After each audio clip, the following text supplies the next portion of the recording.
Hello everyone, तो कैसे हो? मैं सचिन यादव आपका दिल से वेलकम करता हूं। तो भाई साहब, मैं उम्मीद करता हूं कि आप स्वस्थ और मस्त होंगे।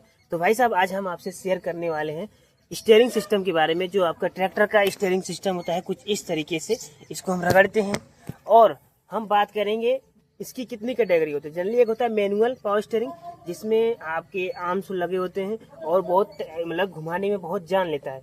उसके बाद आया इवोल्यूशन में पावर स्टीयरिंग। पावर स्टीयरिंग में भी आपके जो जैक लगे रहते हैं वो सिंगल एक्टिंग जैक होते हैं, एक डबल एक्टिंग जैक होते हैं। डबल एक्टिंग जैक को हम बैलेंस पोजीशन पावर स्टीयरिंग यानी बीपीएस सिस्टम से जानते हैं, सिंगल को पीएस सिस्टम से जानते हैं, मतलब सिंगल पावर स्टीयरिंग। ठीक, अब इस ट्रैक्टर में बीपीएस लगा है, मतलब बैलेंस पावर स्टीयरिंग सिस्टम। तो जनरली जो आपकी पावर स्टीयरिंग होती है उसकी हम पाइपलाइन को आज देखेंगे, मतलब कौन सा कनेक्शन कहाँ से है, कहाँ से इसका आर्मेचर है और कहाँ पे इसकी जैक है, कहाँ पे इसकी टैंक है और वो पाइप किससे कौन से कनेक्ट है और क्या रोल है, क्या प्रोसेस है। तो सारी चीजें हम देखते हैं और हम ये भी जानेंगे कि उसकी पंप कहाँ पे है और कैसे ये फ्लो करती है तेल। और ये हमारी जो पावर स्टीयरिंग है हमारे मैकेनिकल एनर्जी, मतलब हमारे हाथों की एनर्जी को बचाती है। और ये ऐसे जब स्टीयरिंग ऑन होती है तो ऐसे सिंगल कानी उंगली से भी घूम जाती है। तो चलो सारी चीजें को दिखाते हैं। भाई साहब, अपने सामने एक प्यारा सा अपना चमचमाता हुआ ट्रैक्टर है। देखो, पहले इसकी दिखाते हैं। ये कंपोनेंट है पावर स्टीयरिंग का, ये कंपोनेंट है पावर स्टीयरिंग का और यहाँ पे ऑर्बिडोल लगा है जो ये कंपोनेंट है पावर स्टीयरिंग का। तो शुरू करते हैं कि कौन सी चीज़ें कैसे कनेक्ट होती है। तो पहले देखो, इसमें है ये पावर स्टीयरिंग का ऑयल की बॉक्स है एक तरीके से, इसमें ऑयल डलती है, देखो लिखा है ना। और इसमें गेज भी लगा है जो कि गेज बताती है कि इसमें ऑयल की लेवल क्या होनी चाहिए। ये ब्रीदर होगा जनरली। देखो, यहाँ से हम खोलते हैं और ये इसका ढक्कन खुला, इसमें से तेल डालते हैं और ये कांटा दिखाता है कि इसमें तेल कितना है, बहुत कम ही है। ठीक, ये है बंद। इसके अंदर आपका फिल्टर भी लगा रहता है जो स्टीयरिंग ऑयल को फिल्टर करता है।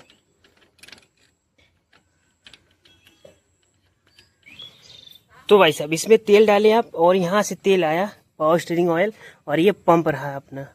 इस पंप में गया तेल और पंप होकर फिर यहाँ से ऑयल आया और ये ऑयल आकर ये देखो यहाँ से ये जो पाइप आई पावर स्टीयरिंग की ऑयल की पंप से होकर, मतलब ऑयल में अब जान आ गया। ये जान वाली तेल की पाइप जो है जाएगी और यहाँ पे देखो 4 कनेक्शन है ऑर्बिडोल में। ये देखो दिख रहा होगा, तो दिख रहा होगा 4 कनेक्शन है। जनरली इधर से दिखाता हूँ, ये देखो 4 कनेक्शन है। तो इसमें से एक कनेक्शन आएगा ऑर्बिडोल की पाइप की, मतलब सॉरी आपकी पंप की पाइप की, जो पाइप है वहां से ऑयल आया, इस ऑर्बिडोल में एक पाइप उसकी हो गई और एक पाइप जो है उधर से फिर रिटर्निंग का है। मतलब देखो ये पाइप आ गई और ये रिटर्निंग ऑयल फिर इसमें आ गया। मतलब अगर ट्रैक्टर ऑन कर दिए हो, स्टीयरिंग नहीं काट रहे हो, तो तेल आएगा, इसमें से जाएगा पावर पंप में, फिर जाएगा ऑर्बिडोल में, फिर वापस आकर इसमें आ जाएगा। मतलब जीरो वर्क। जनरली ये जीरो वर्क में कंडीशन हो गया। लेकिन अगर आप स्टीयरिंग को लेफ्ट या राइट घुमाते हो तो फिर इसमें 2 पाइप हैं। अभी पाइपों में मेन पता नहीं है क्योंकि इसमें एडजस्टमेंट देखना पड़ेगा पूरा हटाकर। ये 2 पाइप है, तो एक पाइप आती है इसकी लेफ्ट की तरफ, एक राइट की तरफ, और ये 4 कनेक्शन है इसकी। तो एक पाइप देखो निकल कर यहाँ पर आई है और ये कनेक्शन इसमें हुई है। जनरली ये लेफ्ट साइड होता है, ये लेफ्ट साइड की पाइप है। अब आते हैं राइट साइड में। तो ये देखो एक पाइप निकल कर आई है इसकी। जनरली ये देखो यहाँ से एक पाइप निकल कर आई और ये आपकी राइट साइड में। तो जनरली अगर हम लेफ्ट साइड, अगर इस वाले पाइप में यानी राइट साइड वाले पाइप में अगर तेल आया इधर की तरफ, इसमें आया जैक में, तो लेफ्ट साइड वाले पाइप से तेल निकल कर फिर वापस उसमें चला जाएगा ऑर्बिडोल में। मतलब ये इसका इस तरीके से फ्लो होता है खून की तरह और ये काम करती है। बाकी इसी को बैलेंस पोजीशन पावर स्टीयरिंग बोलते हैं क्योंकि इसमें दोनों तरफ से जैक खुलती है। ये लेफ्ट साइड है और ये इसके आर्म से जो एडजस्ट होते हैं ट्रैक्टर की एक्सल के, जो नॉन एडजस्टेबल इसकी एक्सल है। तो इस पे देखो यहाँ तक ये फिक्स रहता है, ये यहाँ से यहाँ तक और उसके वहाँ तक ये सिलेंडर का पार्ट होता है, इसमें आता है। ये पिस्टन एक तरीके से हो गया और इसकी देखो आईसी लेयर ये लीक हो जाती है तो पावर स्टीयरिंग की काम इफिशियंसी खत्म हो जाती है। जनरली समझ लो ना ही काम करेगी क्योंकि तेल 1 लीटर होता है। और इसमें देखो सर्विस की पहले 100 घंटे में चेंज करते हैं, फिर बाद में हर 500 आवर पे चेंज किया जाता है। हमारे तो होता ही नहीं है लग रहा है। फिर ये चीज़ें है ठीक, और इसके आम से ये मिलते हैं, मतलब महंगे महंगे मिलते हैं और ये इस तरीके से सेटअप हुआ। अभी हम स्टीयरिंग ट्रैक्टर को ऑन करते हैं और इसकी सर्कुलेशन दिखाते हैं। ये जो डबल एक्टिंग पावर स्टीयरिंग है, बैलेंस पोजीशन, इसकी स्मूथनेस ज़्यादा रहती है, मतलब ये बहुत फ्लो करती है, मतलब इससे टायर बहुत फ्री हो जाती है। तो भाई साहब अब मैं ट्रैक्टर को स्टार्ट करता हूँ। स्टार्ट करने से पहले सारे गियर्स को न्यूट्रल कर लेता हूँ और लीवर वो सब चेक कर लेता हूँ, ये भी ताकि स्टार्ट वैसे होगी नहीं, लेकिन फिर भी सेफ्टी फर्स्ट। अब आते हैं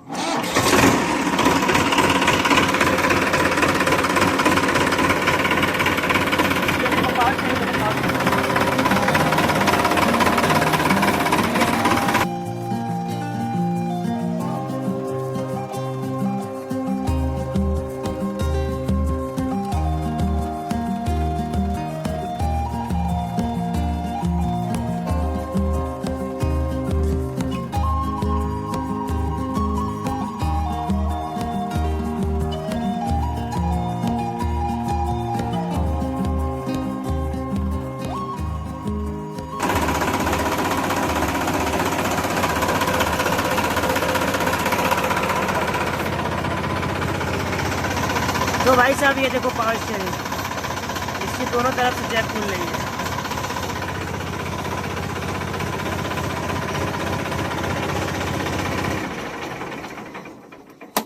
भाई साहब अगर बात रही कंपैरिजन की, जो सिंगल एक्टिंग पावर स्टीयरिंग और डबल पावर स्टीयरिंग में सबसे ज़्यादा स्मूथ कौन है, तो भाई स्मूथ में आपका ये डबल वाला ही आता है। ये इतना स्मूथ रहता है कि कभी कदार ज़्यादा स्मूथ भी हानिकारक होता है। जब स्पीडिंग करते हैं, हम स्पीडिंग करते हैं तो बहुत लाइट हो जाती है, क्योंकि तब टायर भी अप होने लगते हैं, तो पावर स्टीयरिंग और हल्की हो जाती है, जिससे कि कटने के चांस ज़्यादा रहते हैं कि कहीं भी बेंड हो गई, मतलब मुड़ गई ट्रैक्टर। और बात कर लेते हैं उसको दिखाने की, तो अभी देखो वो ट्रैक्टर है नहीं, आते फिर क्लिप दिखाऊंगा उसका कि सिंगल एक्टिंग पावर स्टीयरिंग कैसी दिखती है। हाँ, और रही बात मैकेनिज्म की, तो सिंगल और डबल में सारी मैकेनिज्म सेम रहती है, बस बात सिलेंडर के अंदर जो वो होते हैं।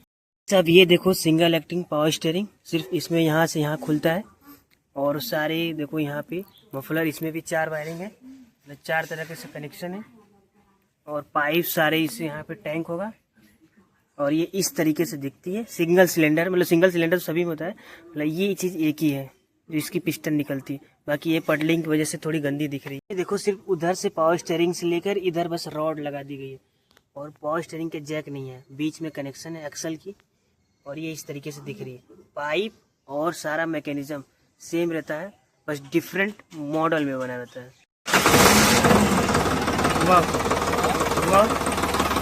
ज़्यादा नहीं, ब्रेक मारो, घुमाओ घुमाओ, अंडलिया